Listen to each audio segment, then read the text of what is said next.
آخرت کے دن پر ایمان نہیں لاتے. جس کا آخرت کے دن پر ایمان نہیں ہے اس کا قرآن پر بھی ایمان نہیں ہے. وہ قرآن سے بھی ہدایت نہیں رہے گا. جو قرآن سے ہدایت نہیں رہے گا وہ آخرت کو کیسے مانے گا؟ اعتدنا لهم عذابا الیما، ہم نے ان کے لیے دردناک عذاب تیار کر رکھا ہے. تو یہ قرآن، یہ شرف ہی شرف ہے، یہ عزت ہی عزت ہے، یہ رفعت ہی رفعت ہے. جو بھی قرآن سے جڑ جائے گا اللہ رب العزت اس کو رفعت اور بلندیاں عطا کرے گا. اور پھر جس کی نسبت اللہ کی طرف ہو جائے، کیا وہ چھوٹا ہے؟ کیا وہ کمتر ہے؟ نہیں، بلکہ حدیث بھی آتے ہیں ان للہ اہلین من الناس. آپ علیہ السلام سے مروی ہے کہ اہل زمین میں اللہ کے اہل والے ہیں. صحابہ کرام نے اللہ کے رسول کیا اللہ کے بھی اہل والے ہو سکتے ہیں؟ کیا مراد ہے اس سے؟ اس سے مراد یہ ہے کہ اللہ کے اہل والے مطلب کہ اللہ کے خاص اور چنیدہ لوگ وہ ہیں جو اہل قرآن ہیں، جو قرآن پڑھنے والے ہیں، قرآن پر عمل کرنے والے ہیں. وہ اللہ کی چنیدہ بندے ہیں. اور پھر زمین میں ایک ایسی مضبوط رسی رکھی گئی ہے، اگر کوئی شخص اس رسی کو تھام لے گویا کہ وہ کبھی بھی گمراہ نہیں ہو سکتا. وہ رسی اس کو جنت تک لے جائے گی. وہ رسی، اس رسی کے ساتھ دنیا کی موجوں میں، خطرناک لہروں میں کبھی بھی وہ ڈوبے گا نہیں، گم نہیں ہوگا. اور رسی کیا ہے؟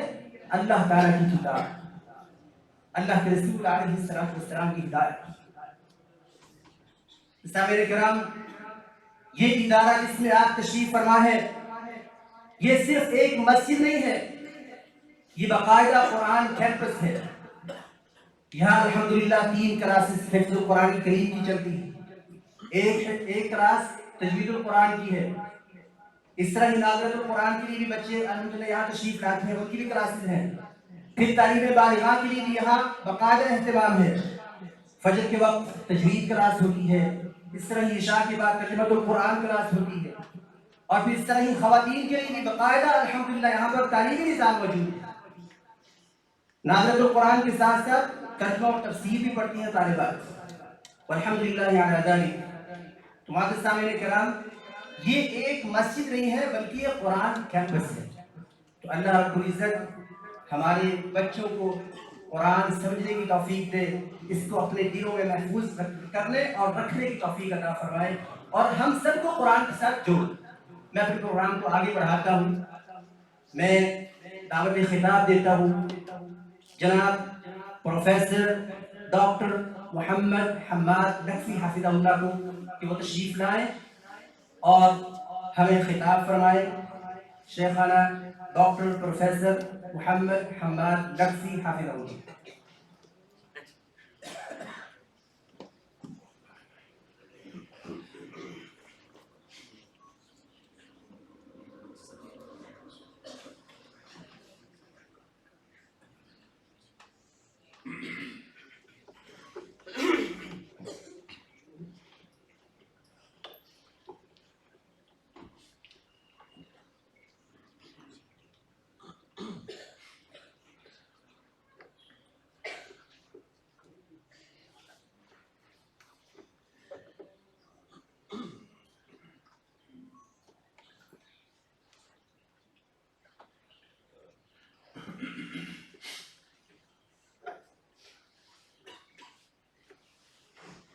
السلام علیکم ورحمۃ اللہ وبرکاتہ.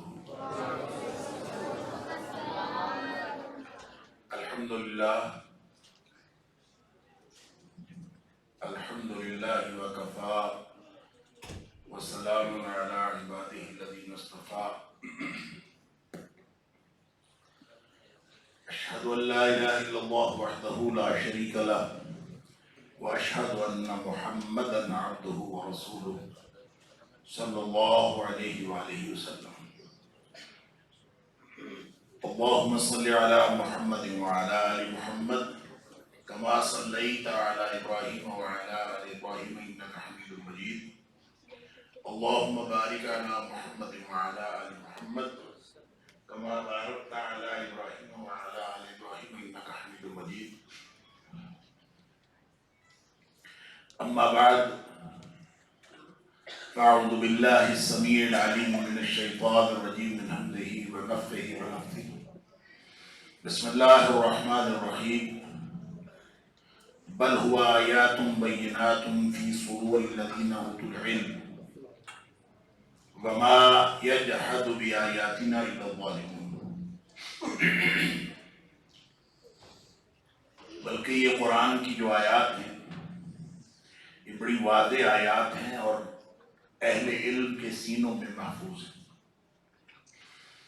اور ہماری آیات کا کوئی انکار نہیں کرتا سوائے ان لوگوں کے جو ظالم ہیں۔ صدق اللہ العظیم۔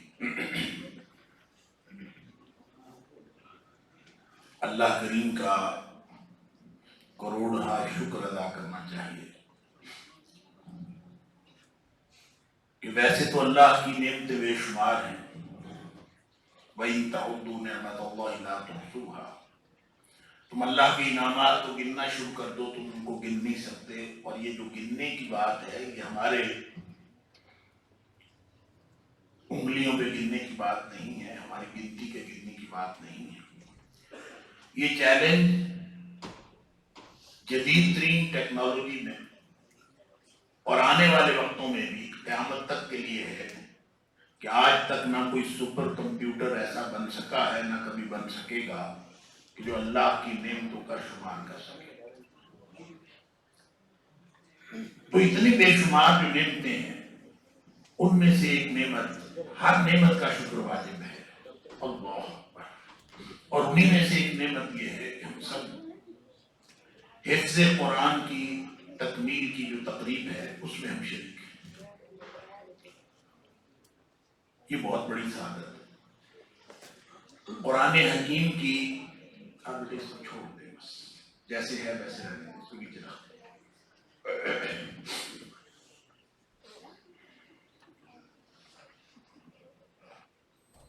تو میں عرض کر رہا تھا کہ قرآن حکیم کی کسی بھی حوالے سے، کسی بھی نسبت سے قرآن سے جڑ جانا یہ بہت بڑی عظمت سے کم نہیں ہے، اس لیے کہ قرآن عظمتیں عطا کرنے والی کتاب ہے۔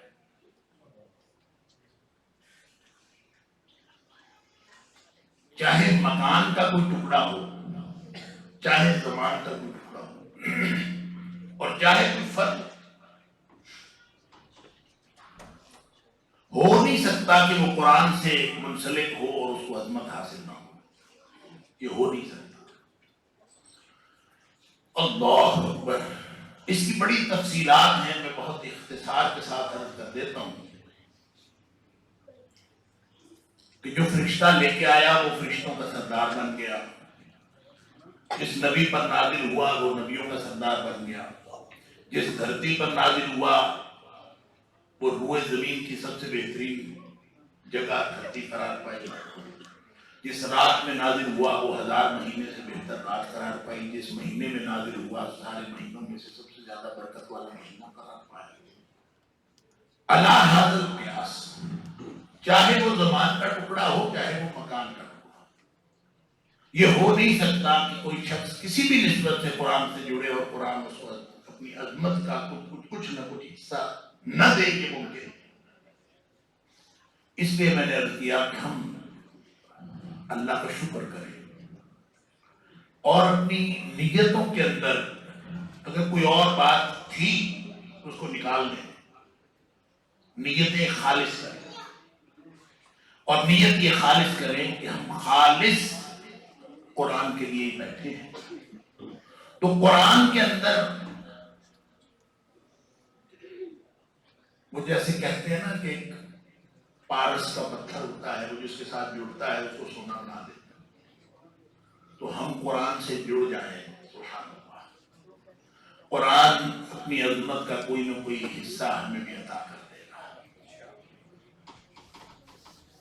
تقریب ہے حفظ قرآن، اسی نسبت سے میں نے یہ آیت آپ کے سامنے رکھی ہے کہ قرآن جو ہے اس کی کئی خصوصیات ہیں، کئی امتیازات ہیں، کئی اس کے معجزات ہیں،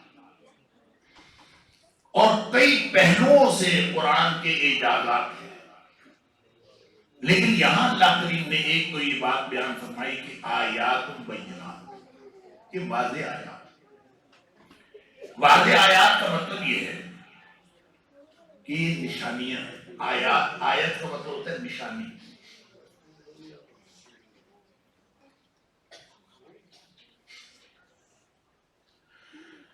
آیت کا مطلب ہوتا ہے نشانی۔ حالانکہ قرآن کے جملے ہیں، قرآن کے فقرے ہیں، جملہ بھی عربی زبان کا لفظ ہے اور فقرہ بھی عربی زبان کا لفظ ہے، لیکن قرآن کی آیات کو نہ اللہ نے جملہ کہا ہے نہ اللہ نے فقرہ کہا ہے، بلکہ ان کو آیات فرمایا ہے۔ اور آیت کا معنی ہوتا ہے نشانی۔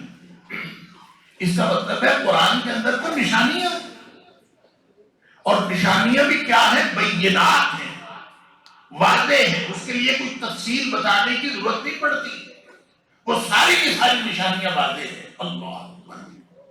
اور یہ جو ارد گرد پھیلی ہوئی کائنات ہے، اس میں کیا ہے؟ اس میں بھی نشانی ہے۔ آفاق و انفس کے اندر وہ بھی ساری نشانی ہیں۔ اللہ سنریہم آیاتنا فی الآفاق وفی انفسہم، ہم یہ ارد گرد کی کائنات میں آفاق و انفس میں ان کو نشانیاں دکھائیں، حتی یتبین لہم انہ الحق۔ جیسے جیسے یہ کائنات کو ایکسپلور کرتے جائیں گے، ان کو یہ سمجھ آئے گی کہ جو اللہ نے اس کتاب میں بیان فرمایا ہے انہ الحق، وہ سارا کچھ حق ہے۔ اللہ، اس کتاب میں قرآن حکیم میں بیان کردہ نشانیاں اور کائنات میں نظر آنے والی نشانیاں، آفاق و انفس کی نشانیاں، ان نشانیوں کے اندر اور ان نشانیوں کے اندر باہم کوئی تضاد اور تفاوت نہیں۔ لہذا جو کائنات کو سمجھ جاتا ہے اس کو قرآن سمجھ آ جاتا ہے، اور جو قرآن کو سمجھ جاتا ہے اس کو کائنات سمجھ آتا ہے۔ یہ ہے آیات بینات، بل ہوا آیات بینات، یہ واضح نشان ہے۔ اللہ اکبر۔ اور دوسری بات جو فرمائی، اس کی آگے تفصیل ہے، اسی لیے فرمایا قرآن نے کہ وَإِن كُنتُمْ فِي رَيْبٍ مِّمَّا نَزَّلْنَا عَلَىٰ عَبْدِنَا، کہ ہمارے بندے پر ہم نے جو کچھ نازل کیا تو تم اس کے بارے میں شک میں ہو، تو ایک صورت لے آؤ، اس جیسی ایک صورت لے آؤ۔ اچھا، یہ صورت کیوں نہیں آ سکتی؟ یہ چیلنج کیوں ہے؟ ایک آیت بھی نہیں آ سکتی، 10 صورتیں بھی نہیں آ سکتی، اس جیسا قرآن بھی نہیں آ سکتا، کیوں؟ یہ چیلنج کیوں؟ یہ چیلنج اس لیے، بھلا عربی زبان میں کوئی شخص اس طرح کی عبادت نہیں بنا سکتا؟ بہت بڑے بڑے ادیب ہیں، بہت بڑے بڑے لکھاری ہیں، عربی جاننے والے، فصیح و بلیغ، لیکن اس جیسے قرآن کی ایک آیت نہیں بنا سکتے۔ کیوں چیلنج ہے؟ یہ چیلنج اس لیے ہے، نہیں بنا سکتے، قیامت تک نہیں بنا سکتے۔ کیوں نہیں بنا سکتے؟ اس لیے کہ یہ اکیلی عربی نہیں ہے، یہ نشانی ہے، اور یہ نشانی سنکرونائز ہوئی ہے پوری کائنات کی نشانیوں کے ساتھ۔ عربی تو اب وہ بنائے قرآن جیسی جس کو کائنات کی پورے کی تفہیم ہو، ایسی عربی صرف وہی بنا سکتا ہے جو کائنات کو بنانے والا ہے، جو جانتا ہے الا یعلم من خلق، اللہ وہ نہیں جانتا جس نے پیدا کیا ہے، ساری کائنات کو وہ جانتا ہے، ہمارے وجود کو اتنا ہم نہیں جانتے جتنا اللہ جانتا ہے۔ لہذا اس نے یہ بھی فرمایا فیہ ذکرکم، اس میں تمہارا ذکر ہے، ہمیں نہیں پتا کہ ہمارا ذکر ہے، بنانے والے کو پتا ہے۔ الا یعلم من خلق وهو اللطیف الخبیر، ہے بھی بڑا باریک بین اور بڑی خبر رکھنے والا، سبحان اللہ۔ یہ چیلنج اس لیے ہے میرے عزیزو، یہ چیلنج اس لیے ہے کہ عربی تو ہوگی، قرآن جیسی کوئی عربی، پہلی تو بات ہے جیسی عربی بھی شاید نہ بن سکے، اگر کوئی فصیح و بلیغ فقرہ جملہ بنا ہی لے وہ نشانی نہیں ہوگی. وہ فقرہ تو ہوگا، وہ جملہ تو ہو سکتا ہے، لیکن وہ نشانی نہیں ہو سکتا. قرآن کی آیات نشانیاں ہیں. اللہ فرماتا ہے وَمَا يَجْحَدُ بِآيَاتِنَا، ہماری نشانیوں کا انکار تو وہی کرتا ہے اِلَّا الظَّالِمُونَ، جو خود ظالم ہوتا ہے. جس کو ذرا بھی عدل کے تقاضوں کا پتہ ہو، کائنات کی تسلیم حاصل ہو، صرف اس نے اپنی تخلیق پر ہی غور کیا ہو، اس کو سمجھ آ جاتی ہے کہ قرآن جیسا کوئی ایک فکرہ بھی نہیں بنایا جا سکتا. یہ آیات ہیں نشانیاں. ایک بات تو یہ فرمائی. دوسری بات یہ فرمائی اس آیت کے اندر کہ یہ اہل علم کے سینوں میں محفوظ ہے. فی صدور الذین اوتوا العلم، سینوں میں محفوظ ہے. پہلے نبیوں پر جو اللہ کا کلام اترتا رہا، زبور بھی، تورات بھی، انجیل بھی، جو جتنا بھی کلام اللہ کا نازل ہوا وہ سینوں میں محفوظ نہیں تھا، وہ کتابوں میں لکھا ہوا تحریر میں محفوظ تھا. تو تحریر محفوظ تھی، تحریر کے اندر تحریف ہو گئی. اس کا ذمہ انہیں کو دیا تھا. بِمَسْتُحْفِظُوا مِنْ کتاب اللہ، ان سے ہی مطالبہ کیا گیا تھا کہ اللہ کی کتاب کی حفاظت بھی کرے. انہوں نے نہیں کی، لہذا اس کے اندر تحریف ہوگی، لکھا ہوا تھا. اب قرآن کی جو حفاظت ہوئی ہے، یہاں پہ جو اللہ کریم نے خصوصیت کے ساتھ قرآن کی نشانی بتائی اور قرآن کی خصوصیت بتائی، فرمایا کہ یہ اہل علم کے سینوں میں محفوظ ہے. اس لیے یہ بات سمجھ لینی چاہیے کہ چاہے قرآن کی حفاظت ہو اور چاہے صاحب قرآن کے فرامین کی حفاظت ہو. صاحب قرآن، جب ہم قرآن کی حفاظت کی بات کرتے ہیں لوگ کہتے ہیں کہ قرآن تو محفوظ ہے، قرآن کی بات ہم مانیں، حدیث کا الگ معاملہ. او بھائی، اگر نبی پاک صلی اللہ علیہ وسلم کے فرامین محفوظ نہ ہو تو قرآن کی حفاظت کا مطلب ہی کوئی نہیں. اس کی وجہ یہ ہے کہ اللہ کریم نے نبی کریم صلی اللہ علیہ وسلم کی ڈیوٹی لگائی ہے. سورہ نحل کے اندر فرمایا وَأَنزَلْنَا إِلَيْكَ الذِّكْرَ لِتُبَيِّنَ لِلنَّاسِ مَا نُزِّلَ إِلَيْهِمْ. اے حبیب صلی اللہ علیہ وسلم، ہم نے یہ ذکر آپ پر نازل کیا ہے لِتُبَيِّنَ لِلنَّاسِ مَا نُزِّلَ إِلَيْهِمْ، تاکہ آپ لوگوں کے اوپر واضح کر دیں کہ ان کے اوپر کیا نازل ہوا. لہذا قرآن کی تبیین نبی پاک صلی اللہ علیہ وسلم کی ڈیوٹی تھی. لہذا اگر نبی پاک صلی اللہ علیہ وسلم کے فرامین محفوظ نہ ہوں تو قرآن کی حفاظت کا مطلب نہیں کوئی. قرآن کی حفاظت کے لیے ضروری ہے کہ نبی پاک صلی اللہ علیہ وسلم کے فرامین بھی محفوظ ہوں. لہذا چاہے قرآن کی حفاظت ہو،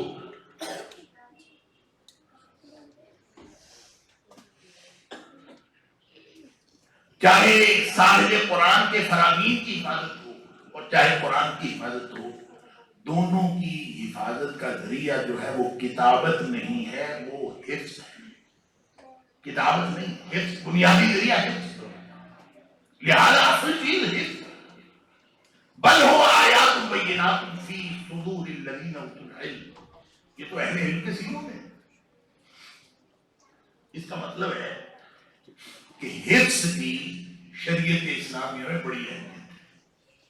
بلکہ بڑی اہمیت نہیں کہنا چاہیے بلکہ کہنا چاہیے اولین اہمیت حفظ. یہ تو مغرب نے جب کبھی ہم پر اعتراض کیا کہ قرآن یا حدیث لکھا ہوا نہیں تھا تو ہم نے تحریر کے نمونے تاریخ سے کھنگالنے کی کوشش کی اور مل بھی گئے. قرآن بھی لکھا جاتا تھا، حدیث بھی لکھی جاتی تھی، نبی پاک صلی اللہ علیہ وسلم کے دور میں لکھی جاتی تھی. ہمیں نمونے مل گئے. ہم نے ثابت کیا کہ قرآن بھی لکھا جاتا تھا، کاتبین وحی موجود تھے، حدیث بھی لکھی جاتی تھی. ہم نے حدیث کے نمونے نبی پاک صلی اللہ علیہ وسلم کے دور کے لوگوں کے سامنے پیش کر دلیل کے طور پر. حقیقت بات یہ ہے کہ اگر ایک بھی تحریر کا نمونہ نبی پاک صلی اللہ علیہ وسلم کے دور میں نہ ملے تو یہ اس بات کی دلیل نہیں ہے کہ قرآن غیر محفوظ ہے، یہ اس بات کی دلیل نہیں ہے کہ حدیث غیر محفوظ ہے، کیونکہ بنیادی حفاظت کا ذریعہ کتابت ہے ہی نہیں، بنیادی ذریعہ تو حفظ ہے۔ اور جہاں تک قرآن کی بات دیکھیں، حضرت ابو ہریرہ رضی اللہ تعالیٰ عنہ جن سے کچھ 5,500 یا 6,000 کے قریب احادیث جو ہے وہ مروی ہے، 5,500 صاحب الوف، ہزار احادیث، وہ فرماتے ہیں عبداللہ بن عمر بن العاص میرے سے اچھا تھا۔ ابو ہریرہ فرماتے ہیں عبداللہ بن عمر بن العاص مجھ سے اچھا تھا، اس لیے کہ اس کو لکھنا آتا تھا، وہ لکھ لیتا، اس کے پاس حدیث لکھی اس کا مجموعہ تھا، مجھے چونکہ لکھنا نہیں آتا تھا اس لیے میں لکھ نہیں سکا، میرے پاس کچھ نہیں۔ تو جس کو لکھنا نہیں آتا تھا اس نے 5,500 6,000 احادیث روایت کی ہیں، تو اس نے کیسے کی ہے؟ حفظ کیا ہے۔ تو بنیادی ذریعہ حفظ ہے۔ اور جہاں تک قرآن کی بات ہے،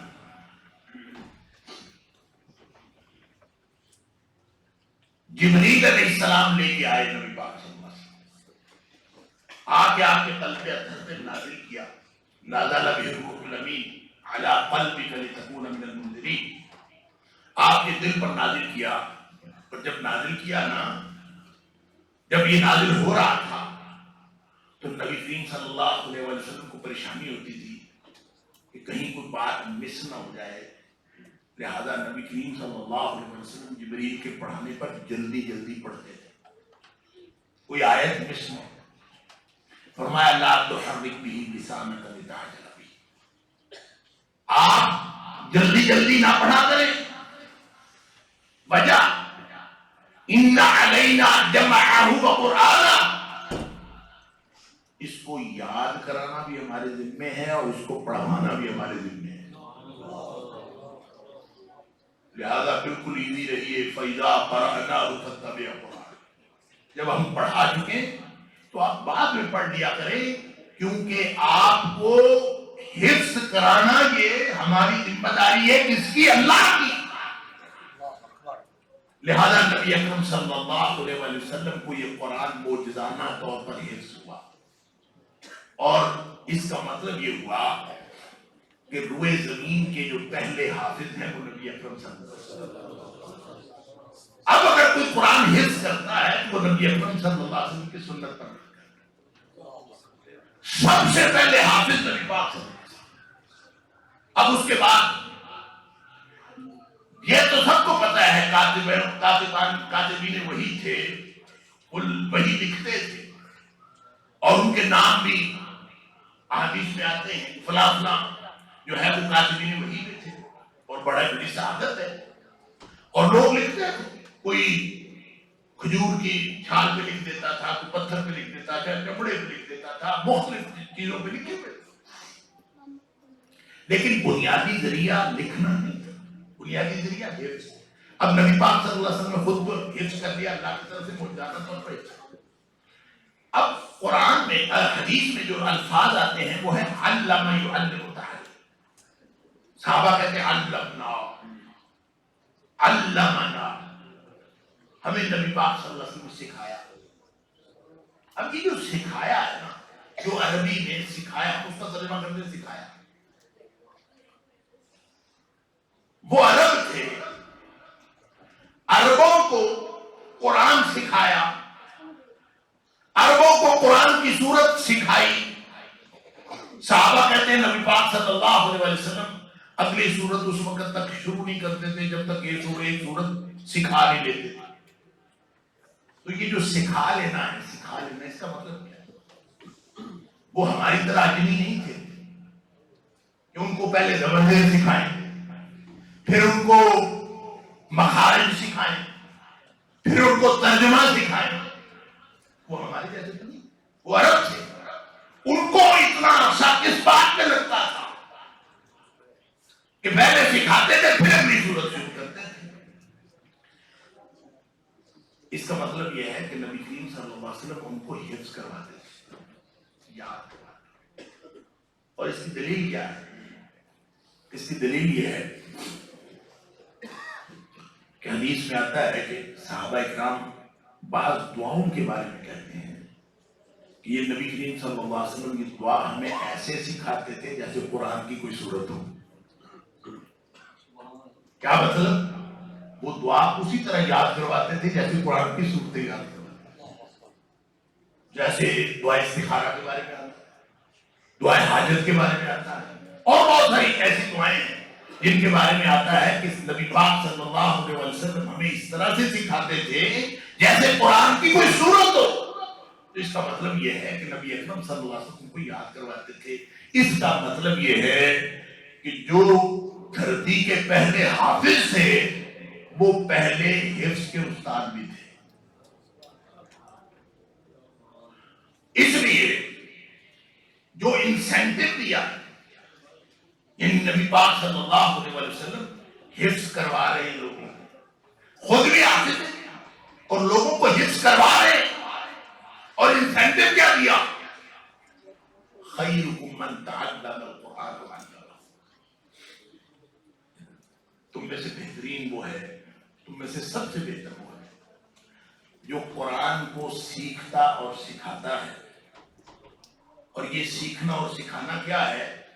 اس کے وسیع تر معانی کے اندر تو یہ بات شامل ہے کہ آپ اس کا ترجمہ بھی سیکھیں، اس کے مفاہیم بھی سیکھیں، اس کی تشریح بھی سمجھیں، قرآن کے اوپر غور و فکر بھی کریں، تفکر بھی کریں، اس کو سمجھیں بھی، اس پر عمل بھی کریں، اس کو آگے بھی پہنچائیں۔ یہ سارا کچھ تعلق القرآن اور اللہ کو شامل ہے، لیکن بنیادی طور پر اس کے معنوں میں حفظ کرنا شامل ہے۔ لہذا یہاں ایک لطیف نقطہ یہ بھی سمجھ لیجیے، یہ نہیں فرمایا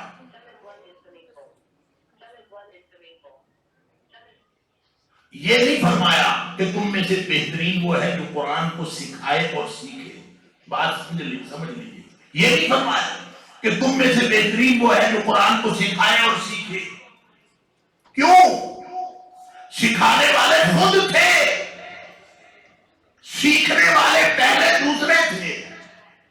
خود کو تو اللہ نے معجزانہ طور پر سکھا دیا، لہذا دوسروں کو انسینٹو دینا مقصود تھا کہ سیکھنے والا پہلے ہے، سکھانے والا بعد میں۔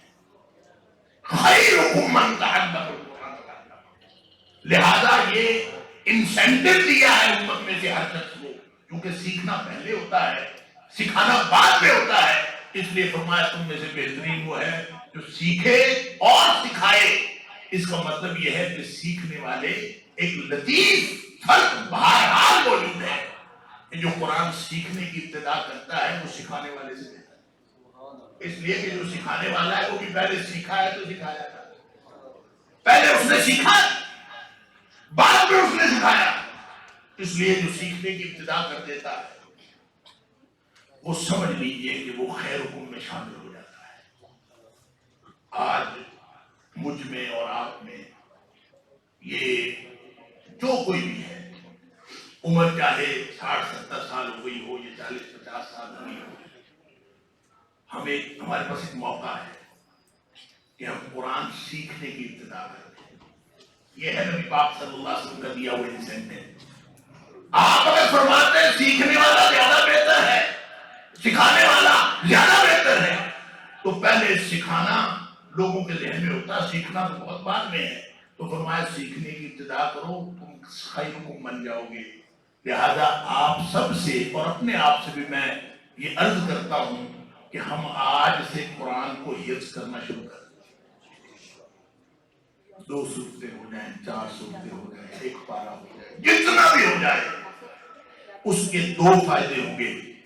ویسے تو کئی فائدے ہیں، ظاہری طور پر 2 فائدے ہوں گے۔ ایک فائدہ تو یہ ہوگا کہ آپ دنیا میں خیرکم میں شامل ہو جائیں گے، اور دوسرا فائدہ یہ ہوگا جب آپ اس دنیا سے جائیں گے تو آپ کے سینے میں قرآن کا کوئی نہ کوئی حصہ موجود ہوگا، اور جس کے ساتھ قرآن موجود ہوگا انشاءاللہ اس کو سدے خیر ہر جگہ پہ قرآن سے زیادہ باوفا ساتھی اور کوئی ہوئی۔ اس لیے فرمایا یقال لصاحب القرآن، قرآن والے سے، قرآن کے ساتھی سے کہا جائے، جس نے قرآن کو ساتھی بنایا دنیا، اس سے کہا جائے کہ اقرا ورتقی، پڑھتا جا اور چلتا جا۔ اصل چیز حفظ ہی تھا۔ لہذا قرآن جب کتابی شکل میں جمع کیا گیا، ابو بکر صدیق رضی اللہ تعالیٰ عنہ کے دور میں حضرت زید بن ثابت رضی اللہ تعالیٰ عنہ کی ڈیوٹی لگائی گئی کہ آپ نے قرآن کو جمع کرنا۔ زید بن ثابت رضی اللہ تعالیٰ عنہ خود بھی حافظ تھے، خود حافظ۔ اب انہوں نے اعلان کر دیا جس جس کے پاس قرآن لکھا ہوا ہے لے آئے، اور لوگ لے کے آ جاتے تھے۔ کسی نے پتھر پہ لکھا ہوا ہے، تختیوں پہ لکھا ہوا ہے، چمڑے پہ لکھا ہوا ہے، چھال پہ لکھا ہوا ہے، جو جس پہ لکھا ہے لے آئے۔ خود حافظ تھے، لیکن اس وقت تک کسی کی تحریر کو قبول نہیں کرتے تھے جب تک وہ دو حافظوں کی گواہی نہ دے گیا۔ لہذا ایک خود حافظ، پھر تحریر، اور پھر ساتھ دو حفاظ کی گواہی، پھر یہ قرآن مرتب ہوا ہے بین الفتح۔ اس سے پہلے تو مرتب ہی نہیں ہے۔ لہذا اس کی بنیاد ہو جو ہمارے پاس لکھا ہوا ہے، جو محفوظ ہے، یا دنیا کائنات میں ہر چیز ختم ہو جائے، یہ جو کاغذ ہے یہ اڑ جائے، ختم ہو جائے، کمپیوٹرز کی جو ڈسکیں ہیں وہ ساری کرپٹ ہو جائیں، ہر چیز ختم ہو جائے دنیا میں، سارے کمپیوٹرز کا نظام، انٹرنیٹ، ہر چیز ختم ہو جائے، قرآن ختم نہیں ہو سکتا، اس لیے کہ بل ہوا آیات بینات فی قلوب فی صدور الذین اوتوا العلم، یہ تو اہل علم کے سیکھ میں بات، لہذا یہ ختم نہیں۔ اور آخری بات میں عرض کروں، یہ جو چھوٹے چھوٹے بچے جب یہ حفظ کرتے ہیں تو پتہ ہے کیا بن جاتے ہیں؟ اللہ اکبر۔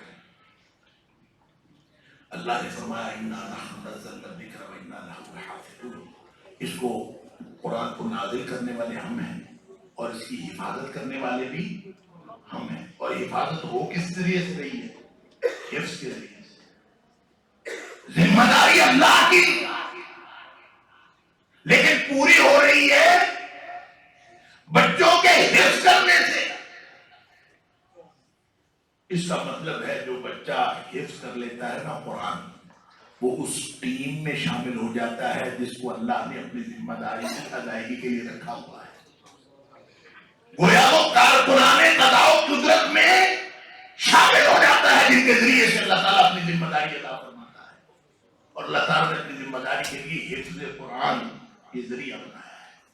بل ہوا آیات بینات فی صدور الذین اوتوا العلم، اللہ تعالیٰ مجھے اور آپ کو، ہم سب کو کسی نہ کسی حصے میں قرآن کو محفوظ کرنے والا بنا دے، تاکہ ہم بھی وہ سعادت حاصل کر لیں جو حفظ قرآن والوں کو یہ نصیب ہوتی ہے۔ وآخر دعوانا الحمدللہ۔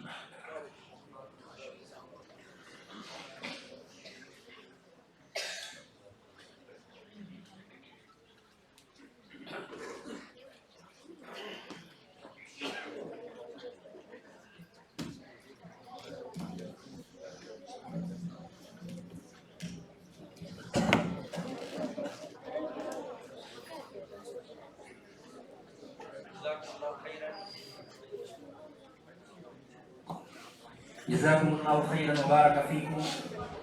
یہ تھے استاد گرامی پروفیسر ڈاکٹر محمد حماد لکھوی حفظہ اللہ تعالی، ہمیں قیمتی فضل وسائل سے نواز رہے تھے۔ استاد گرامی مفسر قرآن بھی ہیں، الحمدللہ علی ذلک۔ میں نے جب اشتہار استاد گرامی کو بھیجا تو استاد گرامی نے میسیج میں مجھے لکھا اب میں پروفیسر یا یونیورسٹی میں جو معاملات ہیں اس سے سب دوش ہو گئی ہوں۔ تو میں نے استاد جی سے کہا، لکھا میں نے، استاد گرامی آپ ہمارے دلوں میں پروفیسر ہیں۔ جب میں نے استاد گرامی سے پڑھ لیا ہے میں تو زندگی بھر ان کو اپنا استاد مانوں گا، پروفیسر مانوں گا، چاہے استاد گرامی یونیورسٹی سے آپ سب دوش ہو جائیں یا موجود رہیں۔ تو استاد گرامی آپ ہمارے دلوں کے پروفیسر ہیں، آپ ہمارے لیے بڑی عظیم شخصیت ہیں، اور آپ کے ساتھ جو ہمارا لگاؤ ہے وہ ایک دینی لگاؤ ہے اور خاص قسم کا ہے۔ خیر اس پر بات بہت لمبی ہو جائے گی۔ جزاکم اللہ خیرا وبارک فیکم، استاذنا حیاکم اللہ وسلمکم، اللہ تعالیٰ آپ کی حفاظت فرمائے۔ آپ یقیناً امت کا سرمایہ ہے، ہمارا سرمایہ ہے، اللہ تعالیٰ آپ کی حفاظت فرمائے اور آپ کا سایہ ہم پر قادر سلامت رہے۔ سامعین کرام، جب مسجد نبوی میں ہم پڑھتے تھے، مدینہ نبوی میں پڑھتے تھے، تو وہاں حفظ القرآن کے حلقات ہیں، چھوٹی چھوٹی سی کلاسز ہیں، شاید آپ نے دیکھی. تو وہاں جو پڑھانے کا انداز بڑا شاندار ہے. کسی بچے کو کوئی مارا نہیں جاتا، کسی کو گالی نہیں دی جاتی، کسی کے ساتھ کوئی پنشمنٹ والا سلوک نہیں ہے، کوئی ایسا ویسا سلوک نہیں ہے، بلکہ سب محبت سے آ کے پڑھتے ہیں، سیکھتے ہیں. بہت پیارا ماحول ہے. تو میری خواہش تھی کہ ہم بھی اس طرح کا ماحول جا کے پاکستان میں عام کریں اور طلبا کو اس طریقے سے قرآن سکھائیں. الحمدللہ علی ذالک، اسی طریقے پر عمل کرتے ہوئے آج ہم طلبا کو اسی طرح ہی قرآن سکھانے کی بھرپور کوشش کر رہے ہیں. کسی کو کوئی جسمانی سزا نہیں دی جاتی، کسی کو کوئی ذہنی طور پر ٹارچر نہیں کیا جاتا، بلکہ ان کے اندر جو صلاحیتیں ہیں انہیں کو دیکھ کر ہم طلبا کو موٹیویٹ کرتے ہیں اور پھر ان کو قرآن یاد کرواتے ہیں. اور پھر صرف قرآن یاد نہیں کرواتے بلکہ ہم انہیں اخلاقی تعلیم بھی دیتے ہیں. کس طرح؟ ہم انہیں 200 زبانی احادیث یاد کرواتے ہیں. 200 احادیث منتخب. میں نے الحمدللہ اس سے ایک چھوٹا سا کتابچہ تیار کیا 200 احادیث کا، اور وہ کوئی بھی طالب علم جب حفظ کرتا ہے تو اسے 200 زبانی احادیث یاد ہوتی ہیں. والحمدللہ علی ذالک. اور اس طرح اذکار، دعائیں وغیرہ وغیرہ وغیرہ. اس پر ہم اللہ تعالیٰ کا شکر ادا کرتے ہیں اور اپنے اساتذہ سے ہم التماس بھی کرتے ہیں کہ وہ ہمیں خصوصی اپنی دعاؤں میں یاد رکھیں، تنہائی میں بھی اور عمومی جو دعائیں ہیں سب کے ساتھ مل کے ان میں بھی. سامعین کرام، ہم اپنے اس محفل کے دوسرے دور میں پڑھتے ہیں وہ طلبا جنہوں نے محنت شاقہ، اخلاص، استقامت کے ساتھ قرآن کریم کو اپنے سینوں میں محفوظ کرنے کی سعادت حاصل کی. یہ وہ خوش نصیب ہستیاں ہیں جنہیں اللہ تعالیٰ نے اپنے کلام پاک کا امین بننے کا شرف عطا کیا. میں اس بابرکت مرحلے کا آغاز نہایت ادب و احترام کے ساتھ کرتا ہوں اور ادب و احترام کے ساتھ میں دعوت دیتا ہوں استاد گرامی جناب پروفیسر ڈاکٹر محمد حماد نقوی صاحب حفظہ اللہ کو، جناب اسد محمود ڈوگر صاحب کو، جناب میاں محمد اسلم صاحب کو، جناب چودھری ادریس صاحب کو کہ وہ تشریف لائیں اور ان طلبہ میں اسناد تقسیم کریں.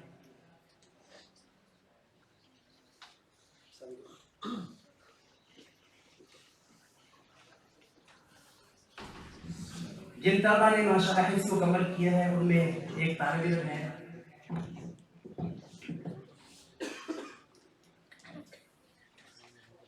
محمد خضر جہاں سے. تو میری خواہش ہے کہ ان کے والد محترم بھی ساتھ آئیں اور اپنے بیٹے جو ہے اپنے ہاتھوں سے سند پیش کریں. جہاں سے بٹ صاحب وہ بھی تشریف لے آئے.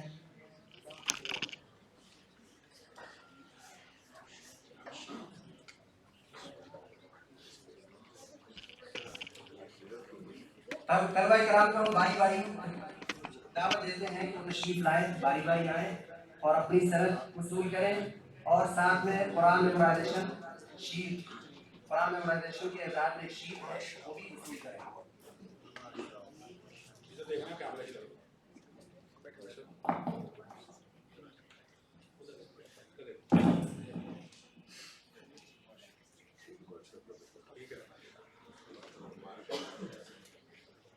تشریف لاتے ہیں عبد الوہاب بن محمد گلزار.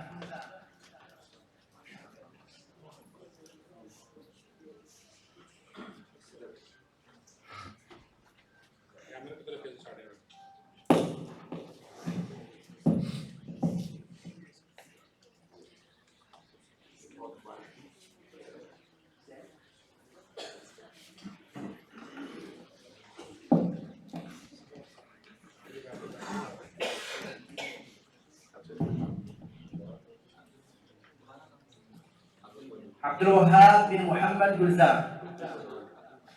عبد المنان بن محمد گلزار.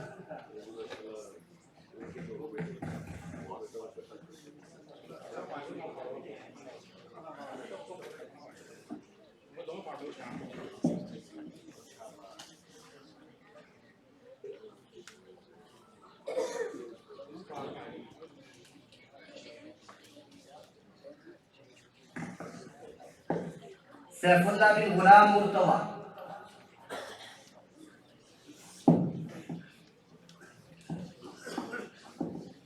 سیف اللہ بن غلام مرتضی.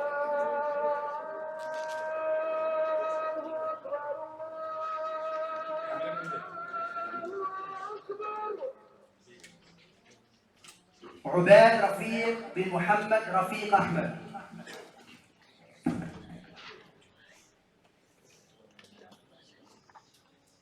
محسن بن عبد الوحید،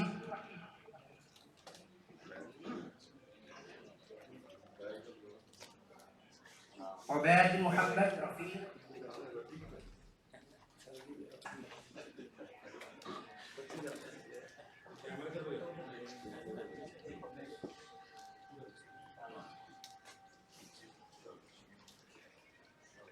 اذان عامر بن عامر اقبال قریشی،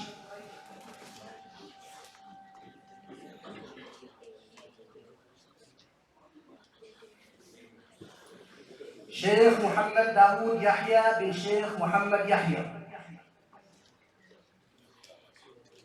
عبید رفیق پہنچ گئے ہیں۔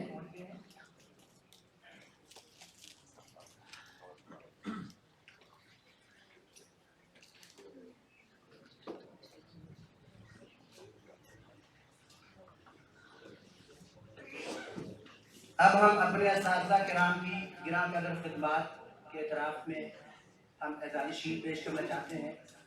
سال 2025 اور 26 کے لیے بیسٹ ٹیچر ایوارڈ جناب قاری حمزہ شاہین صاحب کے نام ہے، وہ تشریف لائیں اور اپنا ایوارڈ وصول کریں۔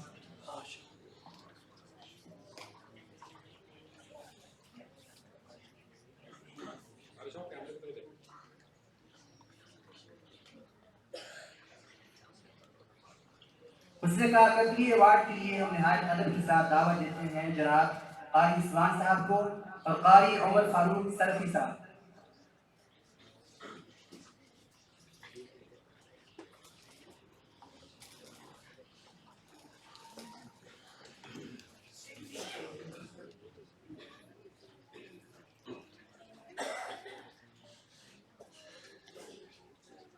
معزز سامعین کرام، اب ہم سلسلہ تقسیم انعامات کا باقاعدہ آغاز کرتے ہیں۔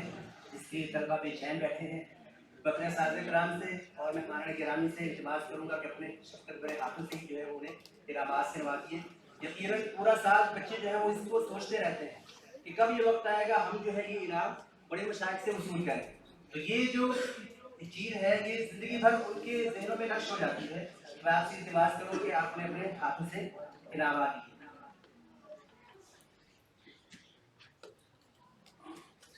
کلاس ابی بن کعب الانصاری رضی اللہ عنہ، اس کے استاد ہیں قاری حمزہ شاہین صاحب۔ تیسرا انعام حاصل کرنے کے لیے تشریف لاتے ہیں حسان احسن۔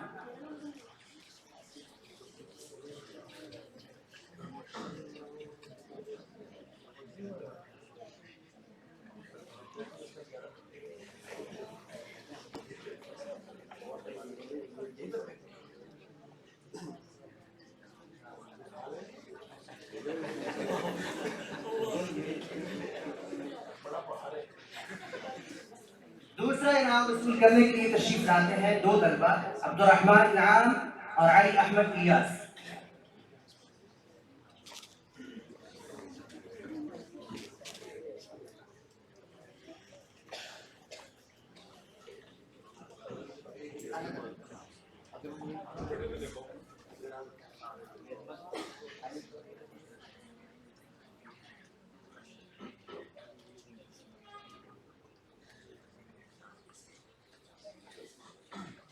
ہاں جی بیٹا، اس کلاس میں اول انعام کس کا ہو سکتا ہے؟ آپ کھڑا کریں۔ اول انعام کے لیے تشریف لاتے ہیں عبداللہ زبیر۔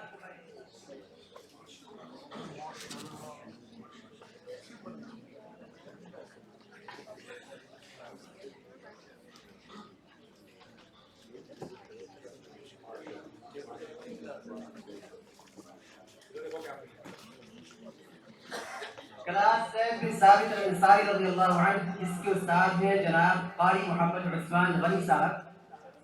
تیسرے انعام کے لیے تشریف لاتے ہیں ایان واحد اور عبد الرحمن اکرم۔